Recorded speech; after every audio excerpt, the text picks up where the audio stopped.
Sending soldiers to war, then sending them to death. It's a circumstance opposed by an increasingly vocal group of death penalty critics. Here to explain why they believe military veterans should be spared the ultimate punishment, we are joined on the phone by Maria DeLiberato, Executive Director of Floridians for Alternatives to the Death Penalty. Good morning, Maria. Good morning. How are you? I'm well, and thank you for joining us from Tampa. Joining us from New York is Cody, attorney, retired Navy captain, and director of the Center for Veteran Criminal Advocacy. Good morning. Good morning. And here in studio, we're also joined by former Navy JAG officer and Capital Criminal Defense attorney, Patrick Korody. Patrick, thank you so much for being here. Thank you for having me. All right. So I'll start with you. Art, we don't know how or why the governor decides to sign a death warrant. And we don't know exactly what he considers, but we do know that some of these cases, invariably are bad crimes. They have bad facts. Can you explain why someone should receive a reprieve from the death penalty simply for military service? Well, I think that's extremely important to remember is that combat changes people. Our troops coming in, our recruits coming in, are generally coming in with clean records, no misdemeanors, no felony convictions. But what happens to them after they join the military and they are deployed overseas has significant mental health effects upon them. And really, this comes from a variety of sources. But if you think about it, you have 19, 20-year-olds who are going overseas, and they're, particularly in the Iraq and Afghanistan situations, they're under the threat every single day of being killed. In addition to that, there is no safe place in Iraq and Afghanistan during those conflicts. So it's a constant chronic exposure to trauma. Secondarily, they're having to engage people, having to kill people at very, very close range. And I think the other thing to think about is they're exposed to the carnage of war, the aftermath of war. They're seeing the aftermath of war. And I think it's important to remember that if you have people who have such close exposure to violent death on a daily basis, they're not going to come out of that unscathed. They're going to have mental health issues. And we know that going in. We know that when we send our troops overseas, post-traumatic stress is by no means some new phenomenon. It's been in books since Homer, since the Odyssey, All Quiet on the Western Front from World War I, et cetera, et cetera. So we know these kind of things are going to happen. So we know a certain percentage of our troops, and VA estimates is roughly 30%, are going to come home with post-traumatic issues.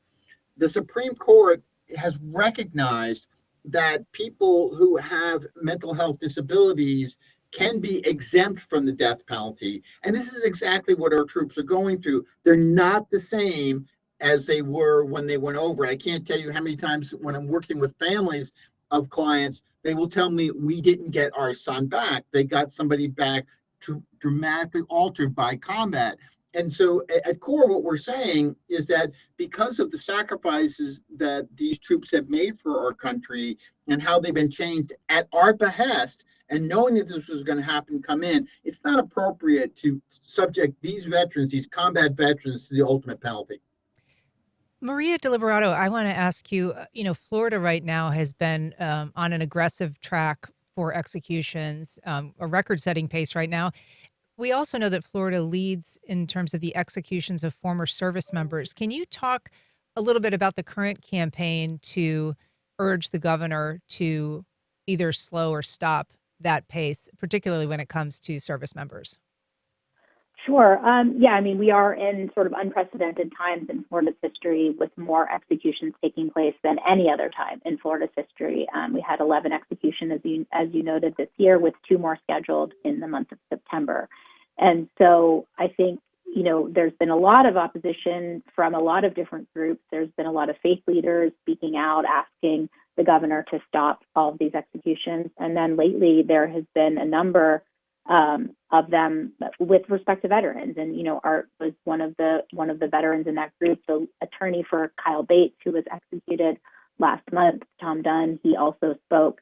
And I think, Art sort of sums it up. No one is saying that these men should escape punishment for what you noted at the beginning are sometimes very, very brutal crimes. What we're saying is that mercy is appropriate and that a life without parole sentence is appropriate. And the death penalty, doesn't do anything sort of in general to bring us safety, to bring healing, or any of that. It in fact creates more pain, more collateral victims, more collateral damage. So there is sort of a growing opposition, not just among veterans, but certainly Florida has, we've executed 4 veterans this year, all of whom service-related injuries, mental and physical, were directly tied to the mental state at the time of the crime. It's not just that, they served and they committed this murder. They're absolutely inextricably intertwined.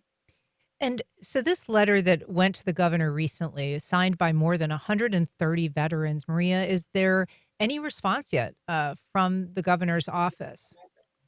There was some, not directly to the veterans or to any of those groups, but there was some response by the governor. He made some remarks outside of Baker Correctional Institution, sort of challenging, and I'll use the word mocking. I think that was his tone, sort of missing the point that it wasn't saying that, they get a free pass because they're veterans. It's saying this should be considered when granting a commutation, when sentencing someone to life without parole. Again, nobody is saying that we open the gates and let folks who've committed violent acts free.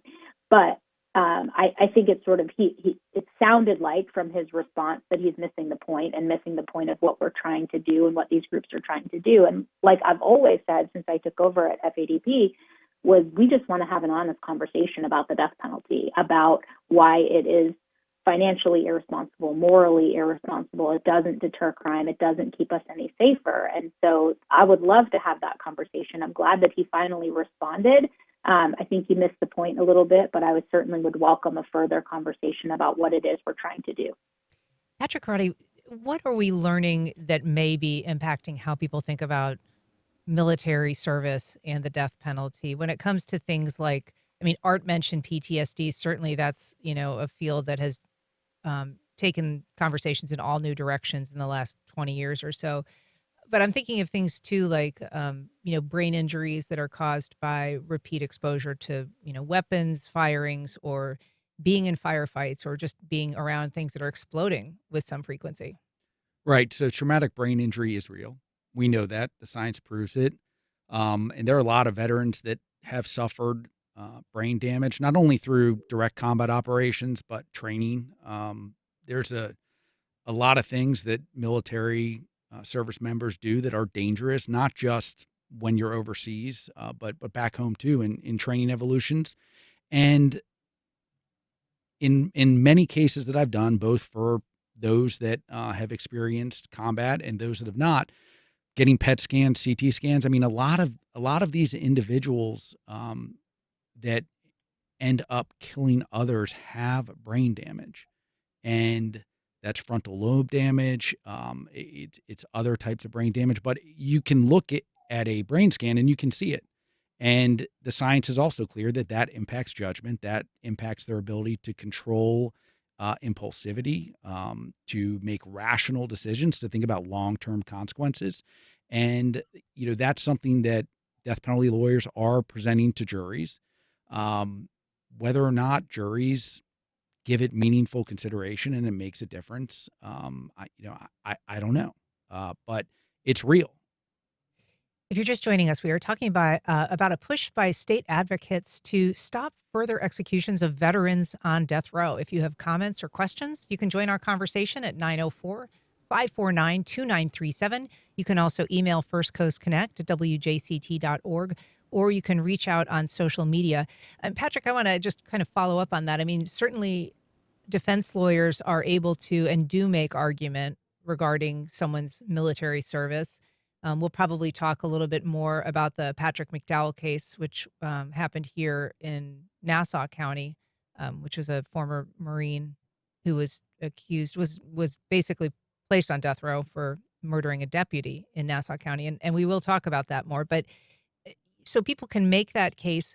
What about the argument that some are making currently, though, asking the governor to have a sort of a blanket prohibition on death row for former service members? Right now, there are only 2 general exemptions, right, for people, whether they can be executed or not, which is age and Intellectual disability. intellectual disability, right? So Correct. you can't put juveniles on death row, and you can't put people with a diagnosed intellectual disability on death row.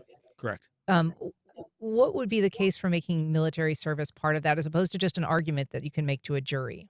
Well, a categorical bar, which is, I think, what you're talking about, would essentially, I think, recognize the fact that these service members are part of the 5% of the population that raised their hand, took an oath, and agreed that they would go into harm's way and follow the orders of those appointed over them all the way up to the President of the United States, but go in harm's way in defense of this country.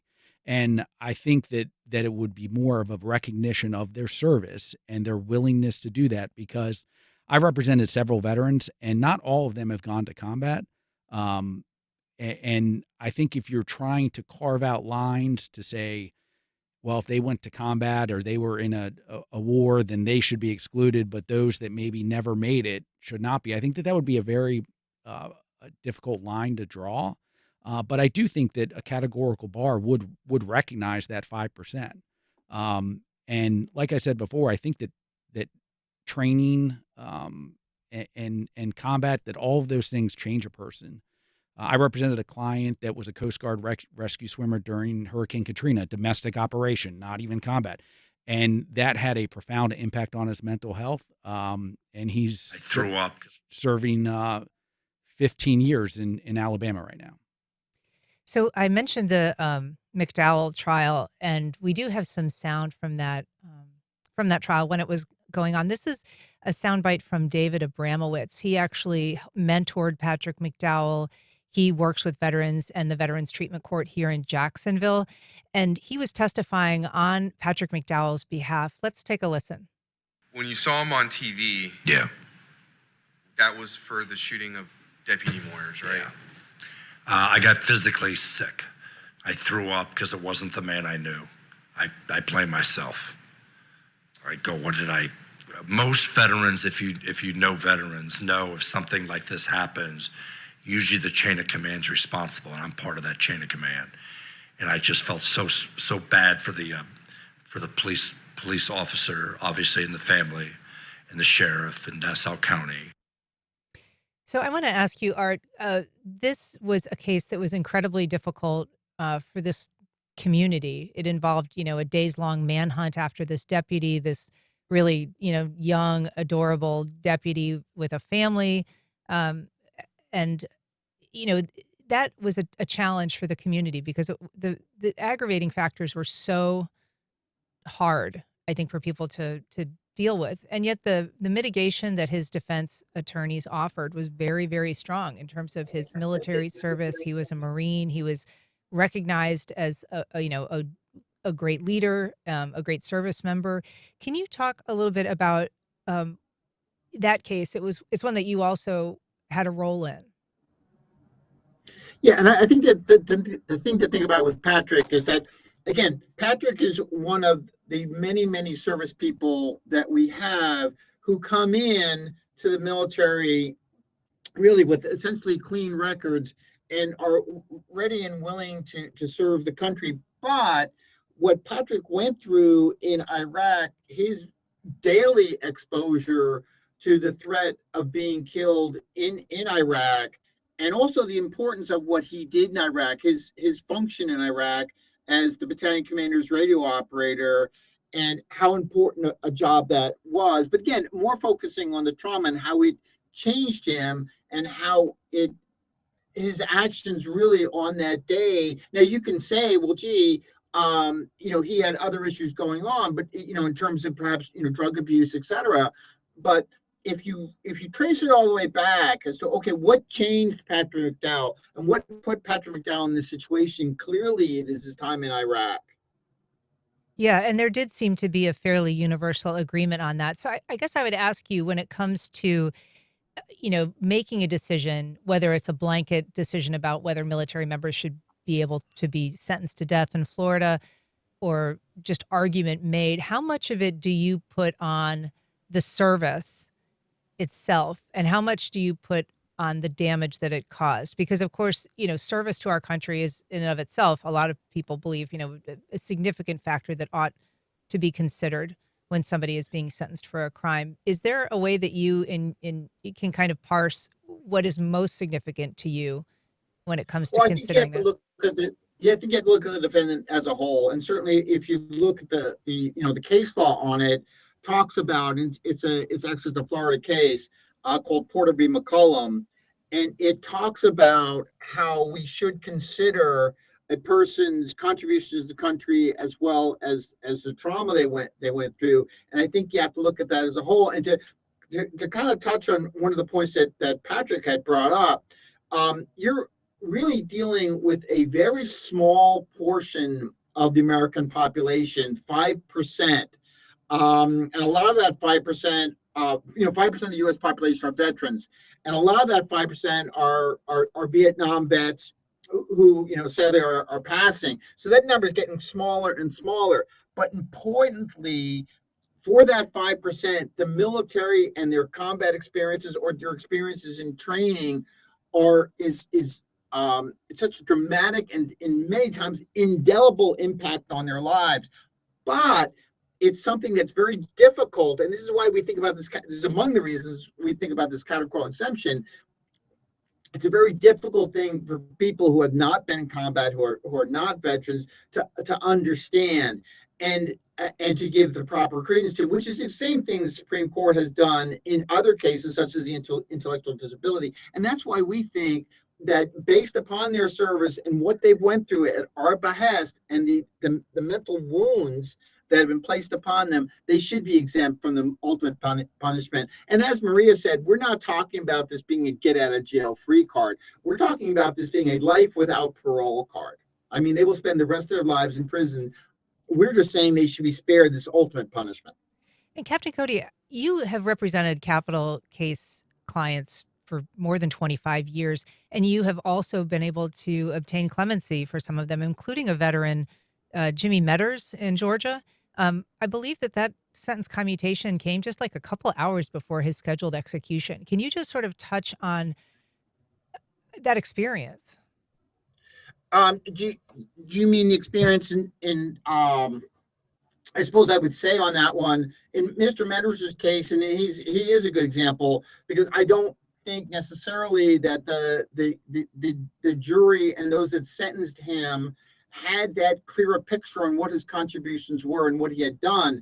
And one of the things that I worked with Southern Center for Human Rights on that, and Advancing Real Change, which works in mitigation, and we were able to show just what Mr. Metters' contributions had been. And I think it's one of those situations where you have to. Sometimes it's difficult for a jury to completely understand, which again is why we think it should be a categorical exemption.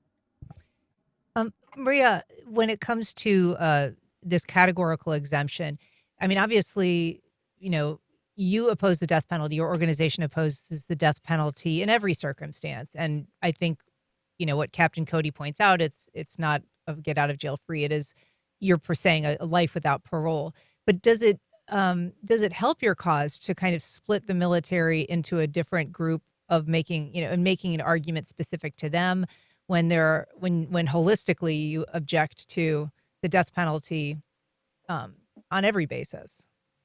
I mean, I think the answer is yes. I mean, there is always room for reformation. Obviously, abolition is our ultimate goal, right? That's no secret. And yet, I think that as we move the conversation forward and begin to educate the public and educate our lawmakers about the people that we are in fact killing, then we move the conversation forward. So certainly, obviously, not executing juveniles, the categorical ban for the intellectually disabled. We've tried unsuccessfully.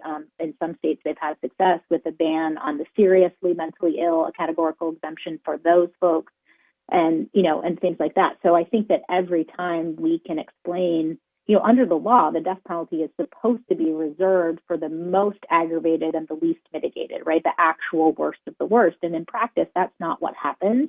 The most people that are on death row had a combination of horrendous childhood trauma, serious mental illness, substance abuse. There are veterans. There are folks in Florida. We've sent a number of people on death row who went to the Dozier school. So that's sort of another example of, violence at the hands of the state or at the behest of the state, and then turn around and we say we're going to execute them. So I think any kind of opportunity to move the conversation forward, to explain to the public and to our governor and to the lawmakers that we're not actually killing the worst of the worst. We're killing the sick and the broken.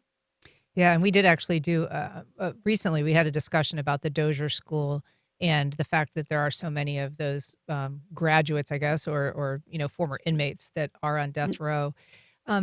Patrick, I want to ask you just about the qualities that might make a soldier, perhaps that make them a good soldier, that might also make them somewhat more resistant to treatment, or just the realities of the job that they have, how that can in some ways limit their ability to speak freely. There's certain mandatory reporting responsibilities that a therapist has. So if someone is expressing suicidal or homicidal thoughts, for instance, that can be really problematic for somebody in the military. National security or the combat effectiveness of the unit. There's supposed to be an intervention at that point as well. In one of the first courts martials I did a long time ago, probably in like 2006, the wars were going on.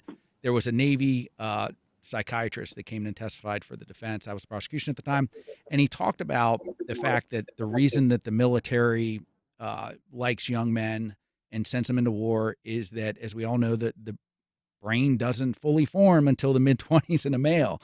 And so they engage in that risky behavior. They'll go take that hill, right, when there are bullets flying by them.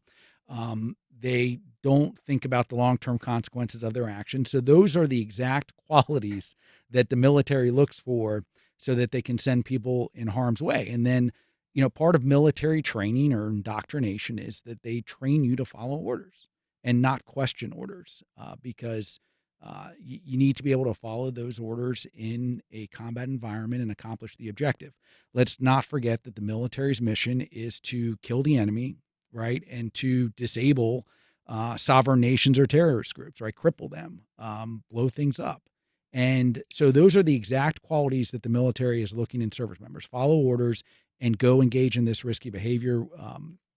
And those risky behaviors are really what I've seen in a lot of my clients that ultimately lead to a situation where they choose to take someone else's life, and it lands them in a lot of water. So their inability to rationally think about putting the brakes on and the long-term consequences. As far as resources, I have over 20 years of military service, and I've seen the resources available in the military with respect to mental health have dramatically increased during my time, as well as I think the stigma associated with it has decreased dramatically. We actually have a question that was just emailed to us on that topic, so I may just ask you directly. Michael's saying, if we know just how much of a deleterious effect exposing people to the horrors of war can have on their mental and emotional health, what steps are taken when troops come home to reintegrate them into civil society without being a threat to themselves or others? Is there something that is done uniformly for people if they don't seek out treatment or if they don't express that they're experiencing a problem? And that's the one of the biggest problems is if people don't ask for help, how do you help them, right? But I can tell you from my own experience in my service that there are all types of debriefings and mandatory screenings that military members do when they come home from deployment. Whether or not those military members answer truthfully and take advantage of the resources is a different story, because there are people that still are afraid of reporting, because it can, at the end of the day, med you down or put you on what's called a profile in the Army or limited duty in the Navy, and that essentially takes you out of where you are with your colleagues, right? Those that you serve with. And put you in a medical status while they're trying to figure out what's wrong with you and can they rehabilitate you. And if they can't rehabilitate you, you're looking at medical separation or medical retirement. So there are people that do not honestly report what they're going through to avoid that consequence. I mean, even if they get help, I would guess that there are people, that it could impact your promotability, your career in the long term, even if you are able to get the treatment that you need. I think it could. I think that that's possible because you may be taken out of your traditional career progression while you're getting help. Yeah. We talked about the McDowell case. I do want to just play some sound from McDowell himself. So he testified. He ultimately said that he did not want to be spared the death penalty, and he addressed the court explaining why that was. Let's take a listen to that. Someone killed my stepdad, my brother, and my friends who were cops in such a cold, selfish, and callous way. I'd want them dead and to hell with whatever excuses they present to explain it away. I can't live with the thought of the murder I've committed being overshadowed by my life, my military service, my traumatic experiences, or my drug use. I don't want to die, but why should what I want matter? So, Captain Cody, I want to ask you about that. Obviously, that had a great impact on the jury in this case, and maybe was a decisive factor for them in voting for death in this case. But Patrick McDowell ultimately decided that whatever excuse or rationale could be drawn for his service and his ultimate act, that he didn't believe that that was sufficient. So, I guess I would ask you, as somebody who worked on that case, if the defendant doesn't believe that that's sufficient, why should the rest of us in the state or in juries believe that that's a legitimate carve out? Well, I think you have to consider that the client is not always the best person to assess their mental health, and normally absolutely not the best person to assess their mental health.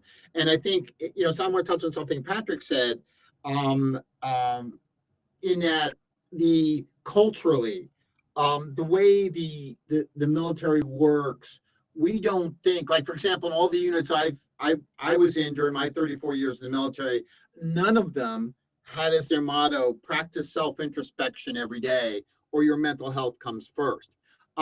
Very much we are mission driven, we're other people driven.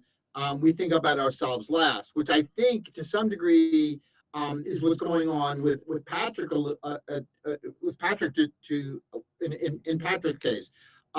So I think in asking Patrick to assess whether it is or isn't a factor, the real factor is, how damaged was he from war, and how did that affect him, regardless what he may think, and how much self-consciousness he has, and how guilty he feels about what he did. The real issue is not necessarily what Patrick thinks, but overall, what should we as a society be doing? Should we be, as a society, taking these warriors, taking these young people who have been through this on our behalf, and then putting them to death?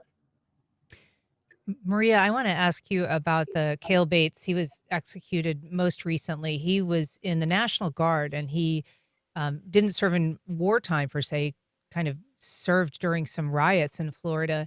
But his case raised questions of racial discrimination when it comes to the death penalty. And I wonder if you could just sort of lay out what it is, because it's not necessarily that there are more black than white death row inmates being executed. It seems like that somewhat mirrors the population. But in terms of the victim profiles, can you sort of explain what that argument is? Yes. So for Kyle Bates, the lawyers raised, among many things, with respect to him and a denial of DNA testing and lots of things. But with respect to the racial claim, it was that the percentage of white victims versus black victims. So the death penalty, we know, is more sought when the victims are white than black. And the warrant selection process, which, of course, as you noted at the beginning of this program, is completely secret. We have no idea how, when they are chosen. It puts Florida as an absolute outlier in that the governor has sole discretion on who lives or dies and when. There's no sort of mechanism or transparency about how that's chosen. And what the Bates team noted was a disparity in the race of the victim. So for 95% of the executions to date under Governor DeSantis, the victims had been white. And so that was an issue that they raised. And of course, Kyle Bates, the same, was a black man with a white victim. What was sort of interesting, I think most telling about that, was the response by the state. So 2 hours after that lawsuit was filed alleging that racial disparity, the governor signed a warrant for Curtis Wyndham, who killed 3 black people. At the time it was odd because there had never been 3 death warrants pending at a time in Florida's recent history, certainly not since I started doing this work 19 years ago. And so that was sort of odd. But what really sort of hit the point home was a couple of days later when the Bates team, the attorney general for Bates, filed their response to the lawsuit. They challenged the statistics and they said, no, look, we're much more even now because we added these 3 Black victims.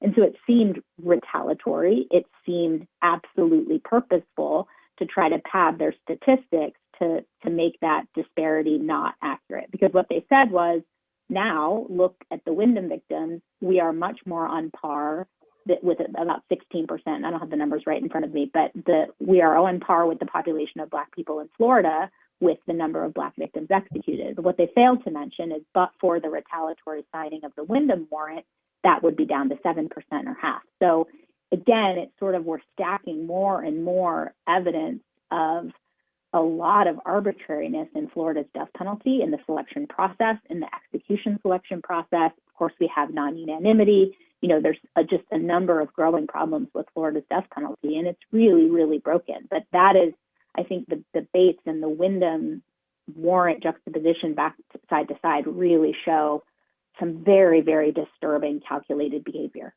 And Maria, you talked about the process. Can you just explain to us how Florida's process, when it comes to the governor selecting someone for a death warrant, how that happens, what we know about that, and how that is maybe different from other states?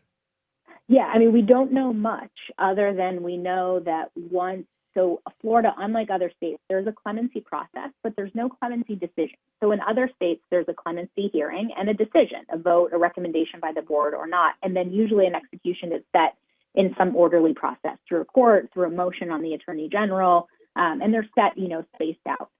In Florida, there's a clemency hearing, and then there's no word, there's no decision, there's no response until a death warrant is signed, which says clemency has been denied. And so there's not been clemency granted in more than 30 years in Florida. I think it was the early 80s, and that was one time.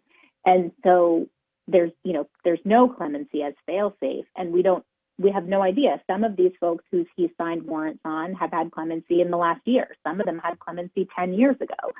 So you are eligible for execution in Florida once you have been through all of your appeals and have had clemency, but there's no rhyme or reason as to when. And there's been numerous, public records attempts, litigation, as far as trying to figure that out. We know that there are some victims that are, advocating for it. And so are those cases getting more attention? We just don't know. Is there consultation between the Attorney General's office? We certainly suspect so. But the courts and the governor and the Attorney General's office have all been extremely tight-lipped and not transparent. And that is troubling in and of itself, right? If this is a fair process that is not arbitrary and not racist and not disparate in any other way, then why can't we have a transparent process like there are in other states? Patrick, I will ask you just kind of as a final question. We know that there's sort of declining support nationwide for the death penalty over recent years. Florida is particularly military friendly. Our governor is a military veteran. Do you sense that that might give this effort to spare military veterans the ultimate punishment might gain a foothold in a way that other arguments against the death penalty in Florida might not? I sincerely hope it does. You're right. Our governor is a prior Navy judge advocate.